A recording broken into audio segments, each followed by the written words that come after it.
Hello everyone, my name is Sebastian Günther from the Technical University of Darmstadt in Germany, and today I'm going to present to you on the behalf of my co-authors Alexandra Skogseide, Robin Buhlmann and Max Mühlhäuser the results of our work titled Assessing the Influence of Visual Cues in Virtual Reality on the Spatial Perception of Physical Thermal Stimuli. As we know, virtual reality becomes increasingly lifelike and is able to replicate the real world to unseen qualities. VR thereby increasingly mirrors real-world qualities with significant improvements of visual and auditory features, but also haptic and tactile features are further improving to provide more immersive experiences. However, touch is not just touch, and it involves more than just the mere tactile contact. It also encompasses, for example, pressure, texture, and temperature sensations. In particular, temperature sensation and these thermal haptic displays have received increasing attention in the field of human-computer interaction, from replicating environmental temperature, warm and cold object properties, or propagating effective thermal sensations. And while all of these approaches are great in replicating lifelike temperature sensations, most often they are very localized, which is good for the given use case, but for a truly immersive experience, we need to find effective ways to have these temperature sensations on the whole body without limiting user movement or creating too complex setups. So let's have some example. Typically, when we are in virtual reality, we might see some visual effect that suggests some kind of temperature like this heat ray. Then, very often, we use thermoelectric Peltier elements that are used to apply actual warmth at the same location. If we now want to actuate a second location, we would put another Peltier element there as well, and again apply heat. And this, of course, we can repeat again and again for other locations as well, but the real question is, where would we stop? Obviously, we cannot do this for every inch of our body, as this would require very complex and energy-consuming devices, which are also not particularly variable for VR applications that often consist of highly dynamic environments. So the other question is, how accurate do we have to actuate? Luckily, we already know from physiological and other research that the thermal perception is not only complex, but also already quite inaccurate. This means a single actuated location distributes the temperature to nearby areas, and it's quite hard to localize the origin of the actual stimulus. Further, this inaccuracy is also highly dependent on the sensitivity of the actuated body part, for example when actuating a lower sensitive area such as the shoulder compared to a more sensitive area such as the elbow. So, while there is already some understanding that we do not have to be very precise in the actuation, how far can we go? Especially considering that things we visually perceive in virtual reality do not necessarily have to match what we feel, since we can decouple stimuli from the way how we typically expect them as we learn throughout our life in the real world. So therefore we ask, to what extent can users precisely determine the location of thermal stimuli in the presence of concurrent and incurrent visual cues in VR, and to what extent do these visual cues in VR affect the temperature perception?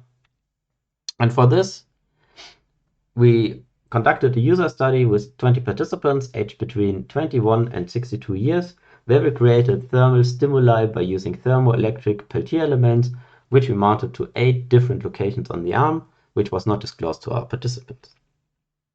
Then we put them into a virtual scene that showed visual heat sources on varying locations, while we, at the same time, applied thermal stimuli on varying locations on the arm.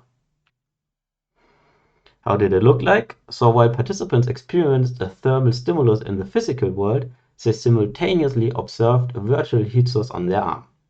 However, participants did not know that these stimuli weren't always aligned spatially. For instance, in this case, a visual stimulus might appear near the wrist, while the active thermal actuator was closer to the elbow.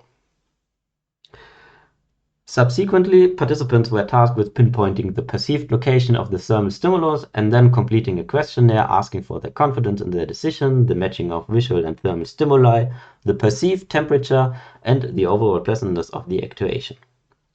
In total, we had 9 times 9 different combinations of thermal and visual stimuli, resulting in a total of 81 conditions that were tested in a randomized order. Taking now a look at the results, we first could observe that the baseline, so no thermal stimulus combined with a visual stimulus and vice versa, were resulting in no matching experiences as expected. There was just one interesting observation that about half of our participants indicated a completely matching sensation if no thermal and no visual stimulus was given, while the other half indicated that this was non-matching at all, reflecting this rather misleading median in this special case. But now looking at conditions where thermal and visual stimuli were at the same location, we observed high matching ratings, which was also somehow expected. However, more interestingly, we could also observe that these high matching ratings for adjacent combinations, for example, as we can see here, where the stimuli were off by one neighboring element, or even like here by 2 elements or 3. So, but how good were participants in actually localizing the thermal stimuli? For this, we aggregated all selected locations and considered only data points where participants showed a high matching rating and were very confident in their decision. As we can see here, thermal stimuli on the hand were mostly accurately localized, independent of the visuals, with up to 94% of accuracy. However, taking a look at locations on the lower and upper arm, we already see decreasing accuracies and larger deviations in pinpointing the correct origin of a given thermal stimulus, resulting in a very low detection accuracy of just 50% for the actuator close to the shoulder, even though considering selected locations that are within the distance of 2 neighboring elements, so about 15 centimeters deviation, is still a correct localization. Indicating the strong influence of visual that tricks the perception to perceive thermal stimuli on inaccurate locations. Also, as we can see, for example, large localization variations between the hand and shoulder, our findings are in direct alignment with related physiological research, highlighting the strong dependency of temperature sensitivity of the actuated region of the body and the ability to correctly identify the location of a temperature source.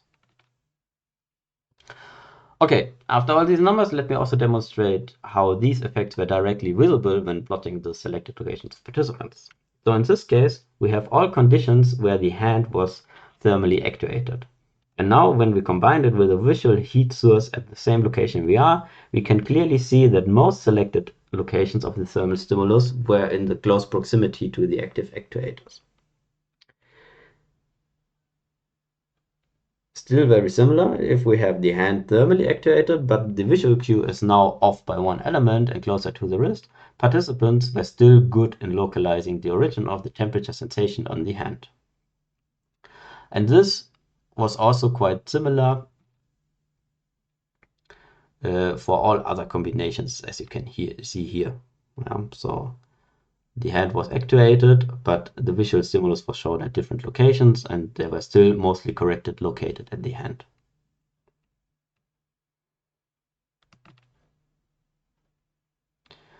But now also let's take a look at some other body parts.